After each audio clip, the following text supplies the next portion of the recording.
প্ৰথমতে মই সকলোকে মোৰ স্পৰ্টছ অফিচিয়েল ইউটিউব চেনেললৈ আপোনালোকক স্বাগতম জনাইছোঁ। আজি মই বিশেষকৈ যিটো আসাম পুলিচ ইণ্টাৰভিউ হ'বলৈ গৈ আছে, আজি মই লখিমপুৰ আৰু ধেমাজি ডিষ্ট্ৰিক্টৰ বিষয়ে ক'ম। চবৰে এটা ডাউট আছিলে, 320ত দিবনে বা 400 মিটাৰ ট্ৰেকত দিব, ৰানিং কৰিব, এইটো চবৰে এটা ডাউট আছিলে, ল'ৰাই হওক বা ছোৱালী হওক।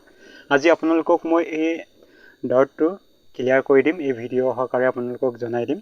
চ' ভিডিঅ'টো আপোনালোকে একেলগে চাব আৰু আপোনালোকৰ লগৰ যদি বন্ধু বান্ধৱী আছে, প্লিজ এই ভিডিঅ'টো শ্বেয়াৰ কৰি দিব। কাৰণ ইমান দিন প্ৰেক্টিছ কৰি এতিয়া আমাৰ বৰ্তমান সময় বেছিয়ে নাই, খুব কম সময়।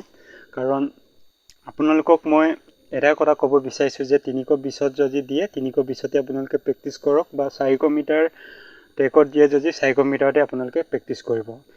কাৰণ 320ত প্ৰেক্টিছ কৰাটো আৰু 400 মিটাৰ প্ৰেক্টিছ কৰাটো বহুত তাত দিগদাৰ হয়গৈ ইণ্টাৰভিউত ৰানিং কৰিবৰ কাৰণে।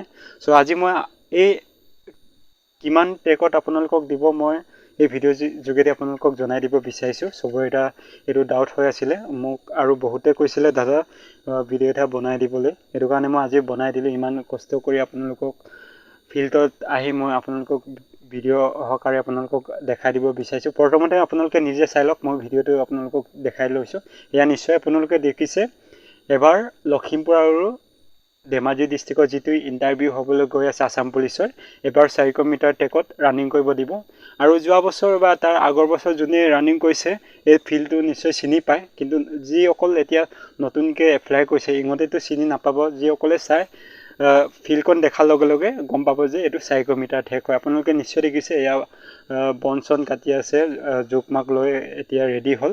কালি এতিয়া আপোনালোকৰ বন আৰু কেইটামান কাটিবলগীয়া আছে, এইটো কাটিলে কমপ্লিট হৈ যাব। আৰু যদি আপোনালোকৰ লগৰ যদি বন্ধু বান্ধৱী আছে সকলোলৈকে শ্বেয়াৰ কৰিব। আৰু আপোনালোকক আকৌ এনে এটা ভিডিঅ' লগ পাম। জয় আসন।